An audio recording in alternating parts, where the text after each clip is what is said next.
আসসালামু আলাইকুম ভিউয়ার, স্বাগতম জানাচ্ছি রায়া এন্ড রাদোয়া চ্যানেলে গ্রামীণ ব্লগ থেকে। তো গ্রামে যাওয়ার পর আমরা একটা রেসিপি খেয়েছিলাম, তা হলো কচু শাক দিয়ে মসুরের ডাল।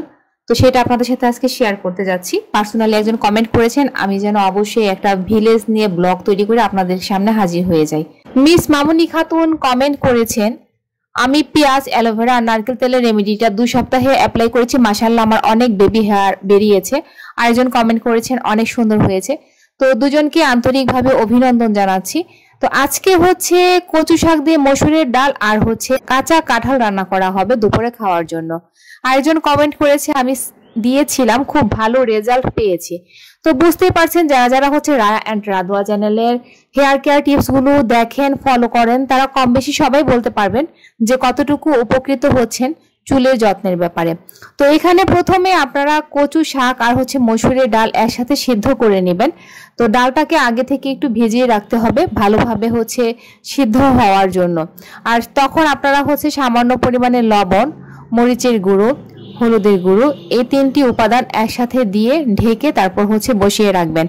আর আরেকটি ব্যাপার হলো, আপনারা জানেন যে মাটির চুলায় রান্না করলে কিন্তু রান্নার স্বাদটা অন্যরকম লাগে। তো আজকে আমরা হচ্ছে মাটির চুলায় রান্না করছি, সবাই দেখতে পাচ্ছেন। তো এই রেসিপিটা কিন্তু যারা যারা এখনো একবারও খাননি তারা অবশ্যই খেয়ে নেবেন, সাথে কিন্তু একটু ধনিয়া গুঁড়ো অ্যাড করে দিবেন। তো এটা সিদ্ধ হওয়ার জন্য অপেক্ষা করছি আমরা। আর বন্ধুরা, আপনারা যারা হচ্ছে সবসময় রায়া অ্যান্ড রাদোয়া চ্যানেলে কমেন্ট করেন, কমেন্টের অ্যান্সার পান, আবার সেই রেমেডি অ্যাপ্লাই করে আপনাদের চুলে কেমন শুট করছে সেটাও ফিডব্যাক জানান, তো তাদেরকে আন্তরিকভাবে অভিনন্দন জানাচ্ছি। আর সব সময় রায়া অ্যান্ড রাদোয়া চ্যানেলের সবগুলো ব্লগ আপনারা অবশ্যই দেখবেন এবং শেয়ার করে দিবেন, রায়া রাদোয়া চ্যানেলের পাশেই থাকবেন। তো সেটা সিদ্ধ হয়ে গিয়েছে, নামিয়ে নিয়েছি। এখন হচ্ছে এটাকে ডাল রান্না করলে যেমন আলাদা করে হচ্ছে বাগার দিতে হয়, তো সেভাবে হচ্ছে আপনারা তেল আর শুকনো মরিচটা প্রথমে হচ্ছে তেলে দিয়ে কিছুক্ষণ নেড়ে নেবেন, কারণ শুকনো মরিচটা যখন আপনারা তেলে ভেজে নেবেন ওইটার আলাদা একটা স্মেল থাকবে। তো এই কাজটা অবশ্যই আপনারা করবেন। যখন মসুরের ডালে হচ্ছে দেখা যায় পাতলা ডাল রান্না করার সময় বাগার দেন, তখনও আপনারা চাইলে এই শুকনো মরিচটা দিয়ে তেলে একটু হালকা ভেজে নেবেন, তাহলে দেখবেন অন্যরকম একটা স্মেল চলে আসে। আর তার মধ্যে হচ্ছে কিছু পরিমাণ রসুন কুচি আর হচ্ছে পেঁয়াজ কুচি আমি দিয়ে একসাথে তেলে হচ্ছে নেড়ে নিচ্ছি। আর এতে অ্যাড করব সামান্য পরিমাণ হচ্ছে আদা বাটা আর সামান্য পরিমাণ হচ্ছে রসুন বাটা। এটা আপনারা যতটুকু শাক নেবেন সেদ্ধ করার জন্য সেই পরিমাণে আপনারা নিয়ে নেবেন। তো বন্ধুরা, আপনারা কিন্তু সবসময় রায়া অ্যান্ড রাদোয়া চ্যানেলের হেয়ার কেয়ার টিপস গুলো বেশি বেশি দেখেন, ফলো করেন, শেয়ার করে দেন। এখন থেকে রায়া অ্যান্ড রাদোয়া চ্যানেলের ডেইলি ব্লগগুলো দেখার চেষ্টা করবেন, তাদেরকে হচ্ছে আরো নতুন নতুন ভিডিও নিয়ে হাজির হয়ে যাওয়ার জন্য আগ্রহী করে তুলবেন। এখন সামান্য পরিমাণ হচ্ছে জিরে গুঁড়া অ্যাড করে নিলাম। এখন এই উপাদানগুলোকে ভালোভাবে মিশিয়ে তারপর হচ্ছে কচু শাকটাকে হচ্ছে ঢেলে দেব, যে সিদ্ধ করে রেখেছিলাম কচু শাক আর মসুরের ডাল, সেটা এখন একসাথে ভালো করে মিশিয়ে নেব। আর যখনই আপনারা কোনো দেখা যাবে যে শাক বাগার দিতে যাচ্ছেন, তখন এটাকে হচ্ছে ততক্ষণ পর্যন্ত নাড়াচাড়া করবেন যতক্ষণ পর্যন্ত দেখবেন যে এটা মানে নাড়া দেওয়ার পর কড়াইয়ের সাথে লেগে না যাচ্ছে, সেই মুহূর্ত পর্যন্ত আপনারা অপেক্ষা করবেন। আর এরকম ভেজে খাবারটা খেতে কিন্তু খুব ভালো লাগে। তো রায়া রাদোয়া কিন্তু অলরেডি এখানেই আছে, তারা হচ্ছে রান্না দেখছে। আর মাটির চুলায় কিন্তু মাঝে মাঝে দেখা যায় যখন চুলার আগুনটা একটু নিভে যায় তখন হচ্ছে একটু ধোঁয়া হয়, তো সেই ধোঁয়াটাই কিন্তু একটু চোখ জ্বালা পোড়া করে, যার কারণে রায়া রাদোয়া একটু দূরে আছে। আজকে আমাদের দুপুরের খাবারের মেনু হলো কচু শাক দিয়ে মসুরের ডাল, কাঁচা কাঁঠাল, আর সেই সাথে হচ্ছে পাতলা ডাল, যেটাকে বলা হয় যে মসুরের ডাল অনেকে হচ্ছে পাতলা করে রান্না করেন। তো গরমের কারণে সবাই হচ্ছে বাহিরে বসেছিলাম, কেউ হচ্ছে ঘরে ছিলাম না। এখানেই হচ্ছে মোটামুটি রান্না দেখা হচ্ছিল, কিভাবে রান্নাটা করা হচ্ছে। তো বন্ধুরা, আপনারা সব সময় হচ্ছে রায়া রাদোয়াকে কমেন্ট করবেন যে রায়া রাদোয়া আপনাদের জন্য কি হেয়ার কেয়ার টিপস নিয়ে হাজির হয়ে যাবে বা কি ধরনের ডেইলি ব্লগ তৈরি করবে। আর কিছু বন্ধু হচ্ছে আমাকে এখন ব্যক্তিগতভাবে কমেন্ট করেন যে আপু আমার চুলে এই সমস্যা হচ্ছে, কি ব্যবহার করতে পারি বা কি রেমেডি অ্যাপ্লাই করতে পারি, কাইন্ডলি একটু অ্যান্সার করবেন বা ভিডিও তৈরি করে দেখাবেন। তো সেটাও আমরা তৈরি করার চেষ্টা করি, সেই ধরনের দেখা গিয়েছে রেমেডির ভিডিওগুলো।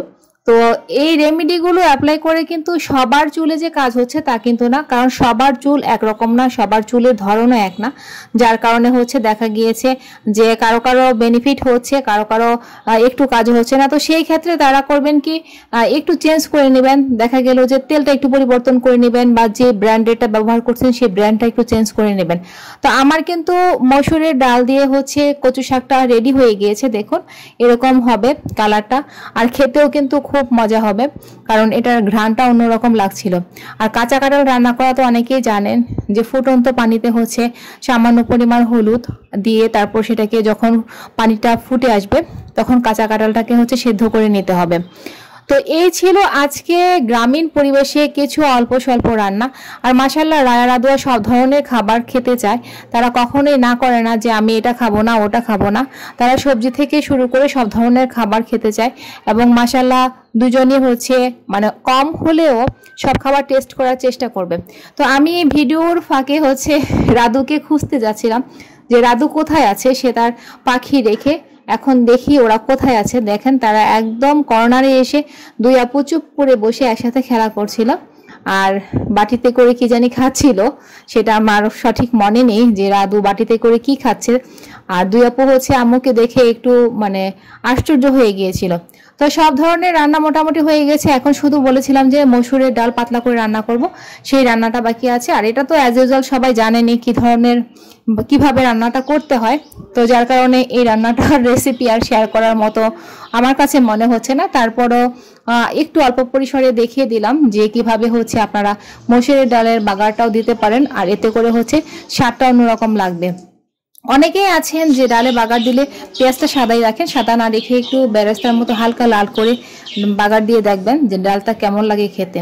তো বন্ধুরা, রায়া অ্যান্ড রাদোয়া চ্যানেল থেকে সবাইকে আবারও জানাই আন্তরিক অভিনন্দন ও ভালোবাসা। আর এটা ছিল আমাদের দুপুরের খাবার, যেহেতু খাবারটা তো অবশ্যই আপনাদেরকে খেয়ে দেখাতে হবে যে খেতে কেমন হয়েছিল। তো সেই রিভিউটা না হয় রায়া আর রায়ার বাবাই আপনাদের সামনে তুলে ধরবে। আর সবকিছু রান্না করার পর খাবারটা দেখতে কেমন লাগছিল সেটাও একটু অল্প পরিসরে অবশ্যই বন্ধুদেরকে দেখানোর প্রয়োজন রয়েছে।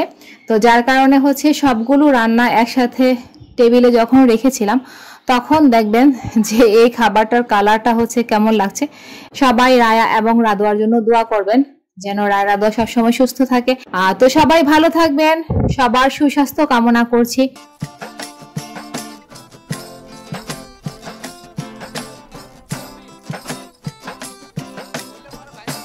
সবাই খাচ্ছে টেবিলে বসে এবং খাবারটাও কিন্তু খেতে আলহামদুলিল্লাহ ভালো হয়েছিল।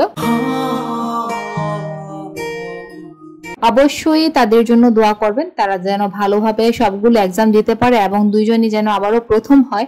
আর রাদোয়ার জন্য একটু স্পেশালি দোয়া করবেন, রাদোয়া যেন তাড়াতাড়ি সুস্থ হয়ে যায়। আল্লাহ হাফিজ, আবার দেখা হবে নতুন কোনো ব্লগ নিয়ে।